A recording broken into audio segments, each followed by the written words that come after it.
할렐루야. 9월 11일 금요일 새벽 기도를 시작하도록 하겠습니다. 사도신경으로 우리의 신앙을 고백하시겠습니다. 나는 전능하신 아버지 하나님 천지의 창조주를 믿습니다. 나는 그의 유일하신 아들 우리 주 예수 그리스도를 믿습니다.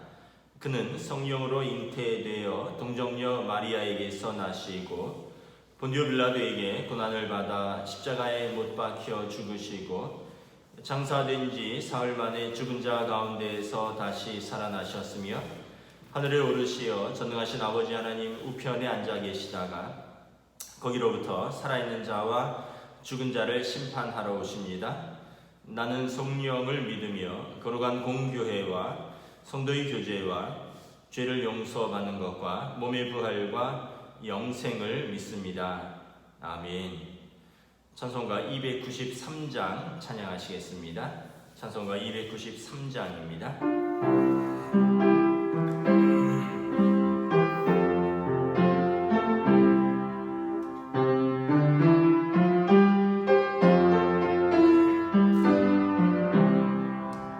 주의 사랑 비칠 때에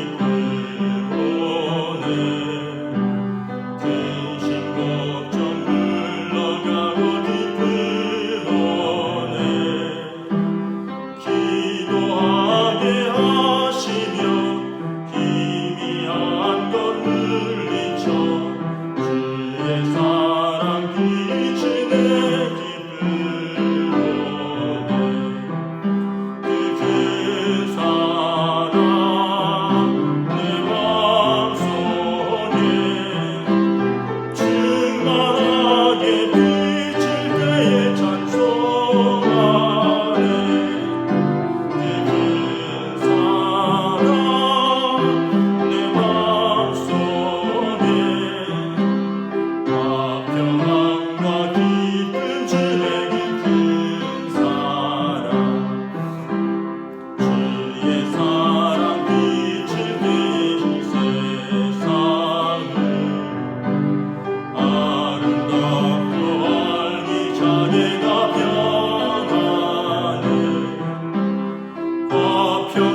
31장 1절부터 9절까지 말씀입니다. 구약 성경 예레미야서 31장 1절부터 9절까지 말씀입니다. 다 찾으신 줄 알고 저와 여러분들이 한 절씩 교도하도록 하겠습니다. 구약 성경 예레미야서 31장 1절부터 9절입니다.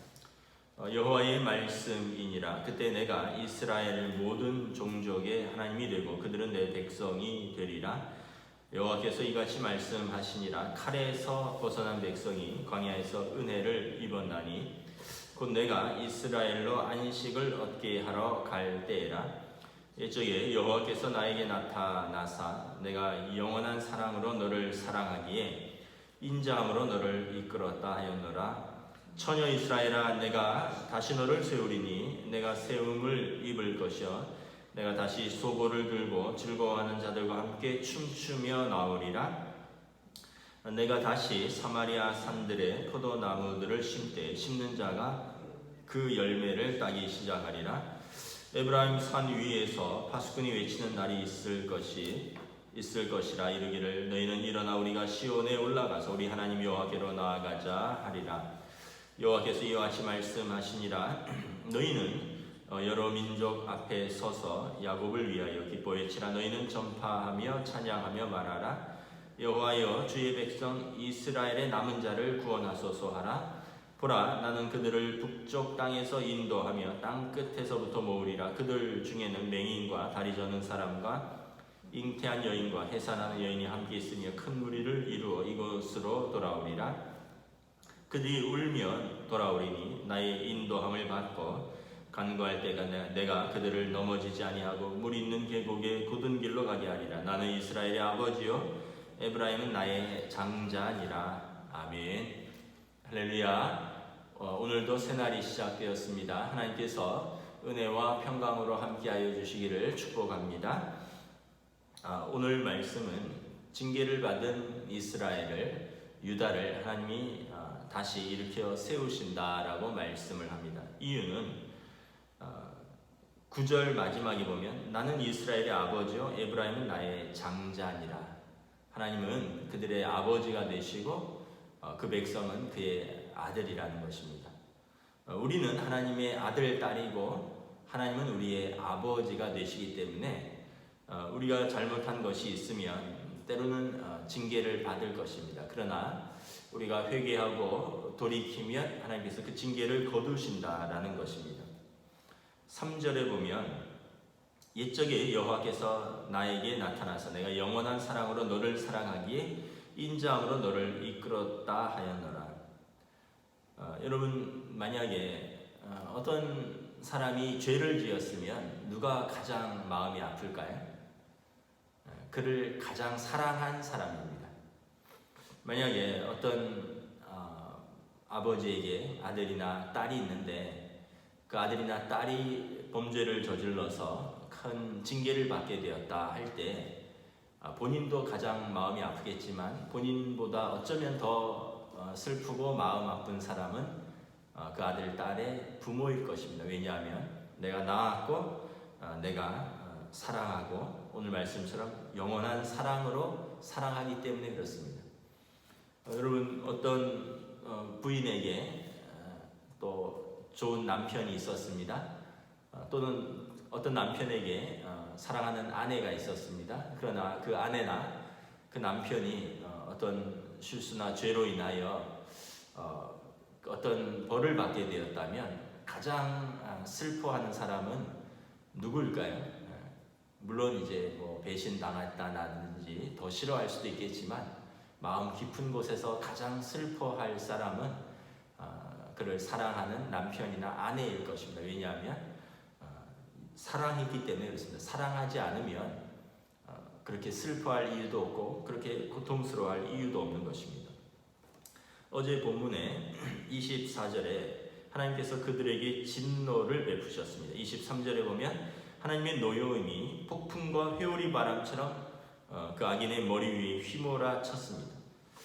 왜냐하면 그들이 하나님 앞에서 징계를 당했는데 그들의 죄악이 하나님 보시기에 아주 심했다라는 것입니다. 그러므로 24절에 보면 여호와의 진노가 있는데 그들이 돌이키는 날에 그것이 끝날 것이다. 그러나 돌이키는 그날까지 그 진노는 계속될 것이다. 무려 70년의 징계를 약속하셨습니다. 그러나 여러분, 징계를 하면서 가장 아픈 사람은 누구일까요? 징계받는 이스라엘도 아프겠지만 징계를 하시는 하나님의 마음이 더 아픈 겁니다. 왜냐하면 아까 말씀드렸다시피 하나님은 이스라엘의 아버지요, 이스라엘은 그의 아들이기 때문에 그렇습니다. 그러면 어느 아버지가 자녀를 징계하고 자녀는 아픈데 희희낙낙할 수 있겠습니까? 자녀가 아프다면 부모는 더 아픈 것이죠. 오늘 하나님께서 그 말씀을 하신 거예요. 그래서 이제 때가 되면 하나님이 이스라엘을 일으켜 세우신다라고 말씀을 합니다. 그래서 1절부터 9절에 쭉 그 말씀입니다. 내가 이스라엘의 하나님이 되고 그들은 내 백성이 되리라. 2절에 보면 그 백성을 칼에서 건지고 은혜를 베풀겠다. 이스라엘로 이제 안식을 얻게 하겠다. 3절에 하나님께서 조상 때부터 옛적부터 영원한 사랑으로 이스라엘을 사랑하셨다. 4절에 처녀 이스라엘아. 히브리어는 남성형, 여성형이 있는데 땅이나 국가나 민족은 여성형입니다. 그래서 이제 여성형 명사를 써서 이스라엘을 처녀 이스라엘이라고 표현한 것입니다. 다시 세울 것입니다. 다시 소고를 들고 즐거워하며 춤추는 날이 올 것입니다. 5절에 보면 다시 사마리아 산들에 포도나무를 심고 심는 자가 열매를 딸 것입니다. 사마리아는 북이스라엘의 수도입니다. 아시리아에 의해서 짓밟혔습니다. 그러나 그 땅에 다시 포도나무를 심고 열매를 얻을 것입니다. 6절에 에브라임의 산 위에 파수꾼에 외치는 날이 있을 것이라. 파수꾼은 백성에게 외치는 사명이 있죠. 너희는 일어나라. 우리가 시온에 올라가자. 우리가 하나님께로 올라가자. 다시 하나님께로 나아가는 은혜를 입을 것이요, 다시 예배를 누릴 수 있는 은혜를 입을 것입니다. 7절에 하나님께서 여러 민족 앞에서 선포할 것입니다. 야곱은 내 백성이다. 하나님께서 이스라엘의 남은 자를 구원하실 것이다. 선포될 것입니다. 8절에 보면 내가 그들을 북쪽 땅에서 인도하여 땅 끝에서부터 모으리라. 북쪽 땅은 바벨론을 의미하는 것입니다. 이제 그 땅에서부터 다시 포로로 잡혀갔던 백성들이 돌아올 것입니다. 그들 중에 홀로 돌아올 수 없는 사람들이 있을 것입니다. 누군가의 도움을 받아야 되는 맹인과 다리 저는 사람과 잉태한 여인과 해산한 여인들, 홀로 돌아올 수 없는 그 사람들도 함께 큰 무리를 이루며 다시 시온으로 돌아올 것입니다. 하나님께서 한 사람도 남기지 않고 약한 자, 혼자 올 수 없는 자, 장애인들, 소외된 자들 다 데리고 그 땅으로 불러 모을 것입니다.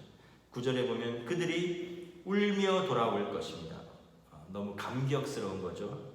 죄가 용서받았고 그 땅이 회복되었고 다시 포로가 아니라 그 땅으로 돌아갈 것입니다. 그들은 이제 넘어지지 아니하고 물 있는 계곡으로, 물 없는 마른 계곡이 아니라 물 있는 계곡으로 곧장 나아가게 될 것입니다. 왜냐하면 하나님이 이스라엘의 아버지요, 에브라임은 그의 장막이기 때문에 그렇습니다. 하나님께서 심판도 예언하시지만 회복도 예언하시고 축복도 다시 예고하시는 것입니다. 중요한 것은 뭐냐 하면 회개입니다. 지금 돌이키면 바꿀 수가 있는 것입니다. 하나님은 은혜롭고 자비로우시고 노하기를 더디하시며 용서하시는 하나님이십니다. 여러분, 우리가 사도신경에서 거룩한 공교회와 성도의 교제와 죄를 용서받는 것과 몸의 부활과 영생을 믿습니다. 죄를 용서받는 것, 하나님께서 죄를 용서하시는 사랑의 하나님이십니다. 용서를 받는다는 것이, 여러분, 죄도 크고 죄보다 더 큰 것이 용서를 받는 것입니다. 제가 어제 저녁에 모 방송사에서 그 리얼리티 인터뷰 게임이라는 것을 처음부터 다 본 건 아니고 띄엄띄엄 봤습니다. 누가 나왔냐면 강동희 전 원주 동부 감독이 나왔습니다. 강동희 선수고 감독은 저희 때 농구 스타였습니다. 농구 대통령 하면 허재고, 농구 천재 하면 강동이고, 허동택 해서 허재, 강동희, 김유택 뭐 이 세 사람은 너무나도 유명한 스타입니다. 그리고 선수를 화려하게 은퇴한 후에는 또 다 프로 감독으로 있었죠. 그리고 강동희 선수도 이제 원주 감독으로 부임을 했었습니다. 그리고 잘 하다가 어느 날 2011년 연말에 구속됐습니다. 이유는 승부 조작이었습니다. 승부 조작. 어제 이제 그분이 인터뷰에 나왔어요. 자기는 나올 생각이 없었는데 선배 허재가 언제까지 그렇게 폐인처럼 살 것이냐. 우리는 마스크를 최근에 쓰고 살지만 강동희 씨는 2011년 구속됐다가 나온 이후부터 지금까지 마스크를 쓰고 산다고 합니다. 왜냐하면 팬들이 다 알아보는 거죠. 뭐 전 국민이 아는 얼굴이니까 그때부터 마스크 쓰고 모자 쓰는데도 이미 체형이라든가 얼굴이 너무 잘 알려져서 그래도 안 알아보는 사람이 있으니까 대인기피증에 걸리고 이제 집안에서 못 나오는 거죠. 이제 평생 죄인으로 사는 걸 보고 선배 허재가 너무 마음이 아파서 그런 프로그램이 있나 봐요. 모 방송사에서 리얼리티 인터뷰 게임. 그래서 뭐 어떤 용서 구하고 싶은 대상이 있으면 용서를 구하고 화해하고 싶은 사람이 있으면 화해를 구하고 또 뭐 용서하고 싶은 사람이 있으면 용서하고 뭐 이런 프로그램이 있나 본데 어제 제가 잠깐 우연히 봤다가 강동희 선수가 이제 감독이 나와서 그 과정을 좀 털어놓고 용서를 구하는 것이었습니다. 2011년에 이미 시즌의 순위가 결정이 됐다고 합니다. 시즌 순위가 결정됐고 원주 동부는 플레이오프 결정전에 이미 나가기로 다 결정이 된 상태에서 이제 플레이오프를 준비하느라고 아마 뭐 식스맨이라든가 후보들을 좀 테스트할 계획이었나 봅니다. 그런데 오래된 후배가 전화 와서 형 이제 플레이오프도 결정됐는데 앞으로 어떻게 팀을 운영하느냐 해서 아이 뭐 이제 좀 전력도 좀 쉬게 하면서 골고루 테스트해봐야 되니까 주전들을 좀 쉬게 하고 비주전 위주로 운영을 한다 이런 식으로 이야기를 했나 봐요. 근데 이제 어느 날 그 후배가 찾아와서 고맙다고 하면서 돈을 몇 천만 원을 놓고 간 거죠. 이제 알고 봤더니 이제 그게 불법 스포츠 그 토토인가요? 그래서 온라인으로 하는 불법으로 하는 스포츠 경기에서 잘 나가는 팀인데 원주 동부가 질 거다. 왜냐하면 그 주전을 빼고 좀 후보들 위주로 운영을 할 거라는 거죠. 사람들이 그거 어떻게 믿냐? 그 감독이 말한 거다. 내 감독이 말한 정보니까 확실하다. 그래서 사람들이 거기에다 투자하고 수천만 원을 따기도 하고 수천만 원을 잃기도 하고 결국은 이제 경찰의 수사를 받으면서 승부 조작에 연루된 거죠.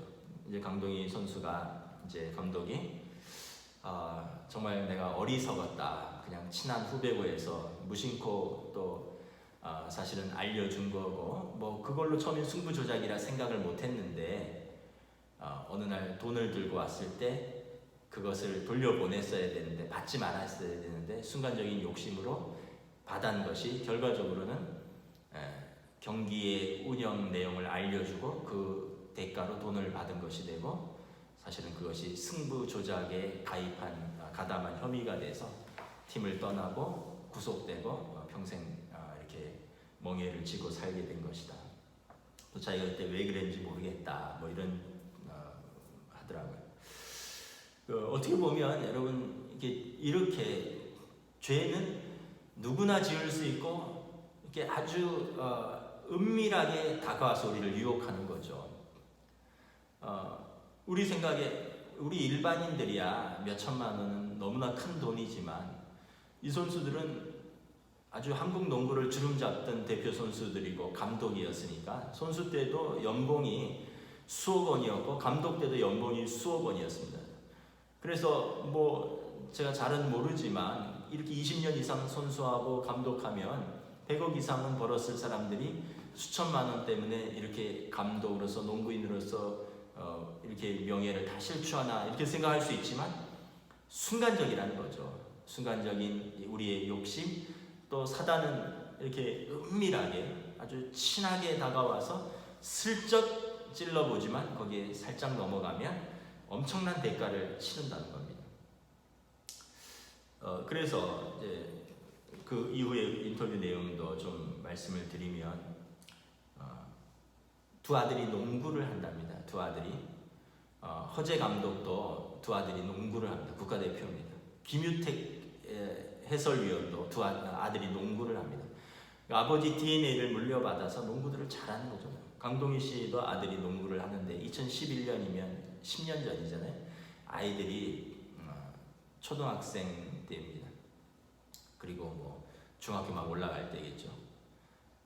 이제 감옥에서 나와서 농구장에는 갈 수 없고 아들 농구를 보러 경기장에 마스크 쓰고 모자 쓰고 몰래 관중석에 가면 어느 날 아들이 보고는 아빠가 여기 왜 나타나느냐.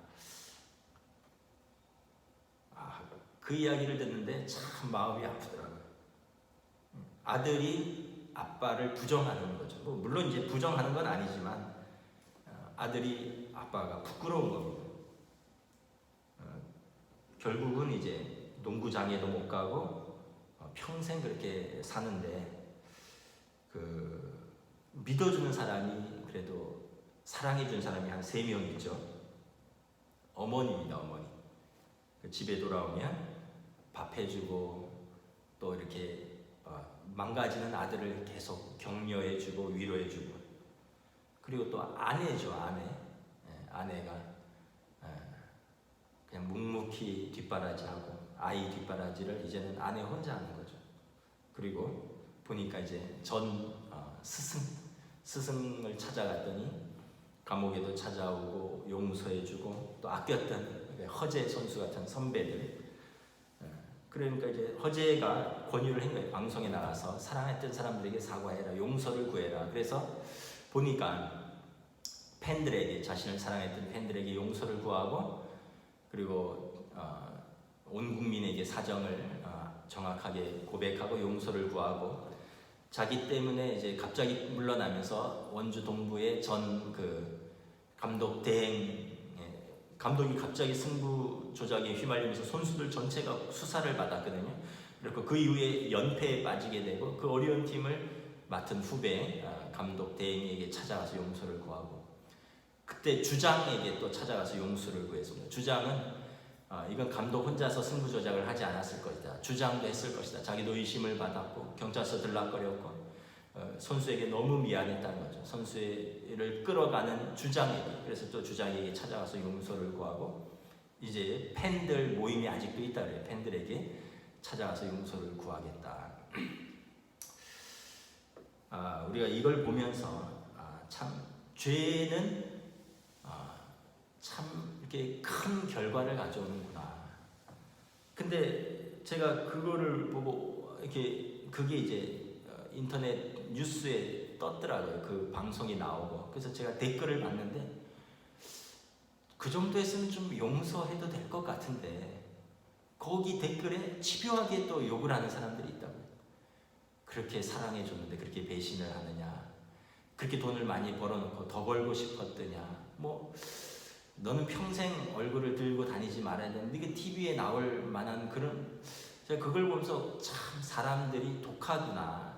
사람들이 참 악하구나. 자기는 죄가 없다고 생각하는구나. 제가 뭐 강동희 씨를 그렇게 뭐 두둔하지 않은 게 아니라 어제 그냥 방송만을 봤을 때 그분이 지금 66년생이니까 지금 한 5세 되는 거죠. 55세. 2011년에 터졌으니까 46세 인생의 절정의 감독의 자리에서 그 사건이 터지고 10년간 페인으로 살아갔던 것이거든요. 지금 55세입니다. 앞으로 살아갈 날이 많은데 어렵게 용기를 내서 용서를 구하는데 그런 댓글들을 보면 또 숨는 거죠. 그런데 참 감사한 것은 로마서에 보면 하나님께서 예수님의 십자가로 우리 죄를 다 용서하셨다 말합니다. 여러분 우리가 경우는 다르지만 우리는 각자가 다 죄인입니다. 하나님 앞에서 죄인이고 사람 앞에서 죄인입니다. 우리가 마음으로 지은 죄, 입으로 지은 죄, 남이 모르는 죄, 이런 죄들을 다 우리가 하나님 앞에서 심판을 받는다면 의로우신 재판장 앞에 설 수 있는 사람 아무도 없고 우리의 어떤 그 연약하고 악한 그 작은 모습까지 다 알면 우리를 다 가까운 사람이라도 등질 것입니다. 그러나 성경에 보면 예수님이 십자가로 덮어주셨습니다. 씻어주셨습니다. 가려주셨습니다. 용서해 주셨습니다. 하나님께서 동이서에서 먼 것 같이 우리 죄를 멀리 던지셨다라고 하셨습니다. 하나님께서 우리를 사랑하셔서 아들을 세상에 보내셔서 그 아들을 통해서 독생자를 십자가의 대가를 치르게 하심으로 우리를 용서하신 것입니다. 하나님이 세상을 이처럼 사랑하셔서 독생자를 주신 것입니다. 이를 믿는 자에게 멸망치 않고 영생을 얻게 하려고 하는 것입니다. 하나님께서 로마서 5장 8절에 우리가 죄인 되었을 때 그리스도께서 십자가에서 죽으심으로 우리를 위한 하나님의 사랑을 확증하신 것입니다. 우리를 하나님께서 말로만 사랑하신다, 말로만 용서하신다는 것이 아니라 우리가 죄인 되었을 때 그리스도께서 십자가에 죽으심으로 우리에 대한 사랑을 보여주셨고 확증해 주신 것입니다. 그러므로 십자가의 은혜로 우리가 값없이 의롭다함을 얻었고 하나님 앞에서 누구도 법으로나 행위로나 의롭다함을 얻을 사람이 없는데 값없이 은혜로 의롭다 하심을 얻은 것입니다. 하나님께서 이스라엘에게 이 은혜와 이 사랑을 약속해 주신 것입니다. 그러므로 여러분, 세상은 끊임없이 정죄하고 돌을 던지고 죄인은 돌아올 수 없게끔 만듭니다. 그러나 예수님 앞에 나아가면 누구나 용서해 주십니다. 누구나 은혜를 베풀어 주십니다. 누구나 품어 주십니다. 왜냐하면 예수님이 그 죄인을 용서하시기 위해서 십자가를 지셨기 때문에 그렇습니다. 그러므로 우리는 용서받은 죄인, 은혜를 얻은 죄인. 그래서 사실은 이제는 죄인이 아니라 용서받은 의인이 된 것입니다. 이전에는 죄인이었으나 의로우신 하나님이 용서하셨고 의인이라 칭하셨습니다. 예수님 때문에 우리가 변화된 것입니다.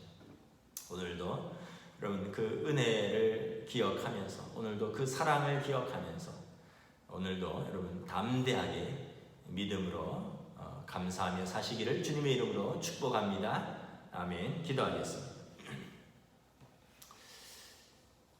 하나님께서 이스라엘을 너무나 사랑하셔서 그들의 죄악이 관영함을, 땅에 가득함을 보고 그들의 머리 위에 진노를 쏟아 부으셨지만 진노가 목적이 아니라 그들이 깨닫고 돌이키고 회개하면 하나님이 하나님의 때에 그들을 돌이키시겠다, 은혜를 베푸시겠다, 회복시키시겠다 말씀하셨습니다. 이유는 내가 너를 영원한 사랑으로 사랑하였기 때문에 인자함으로 너를 이끈다라고 말씀하십니다. 나는 이스라엘의 아버지요 에브라임이 나의 장자니라 말씀하십니다. 오늘 우리에게도 동일하게 말씀하십니다.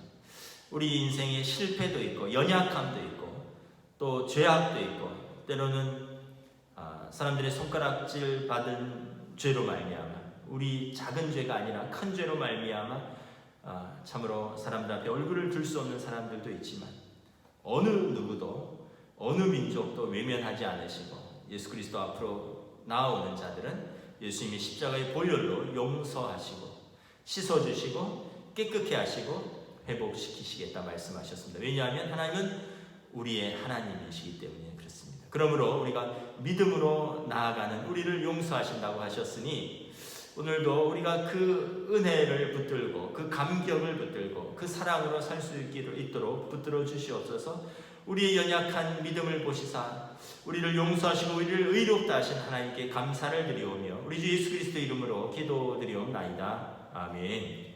하늘에 계신 우리 아버지, 아버지 이름을 거룩하게 하시며 아버지의 나라가 오게 하시며 아버지의 뜻이 하늘에서와 같이 땅에서도 이루어지게 하소서. 오늘 우리에게 일용할 양식을 주시고 우리가 우리에게 잘못한 사람을 용서하여 준 것 같이 우리 죄를 용서하여 주시고 우리를 시험에 빠지지 않게 하시고 악에서 구하소서. 나라와 권능과 영광이 영원히 아버지의 것입니다. 아멘.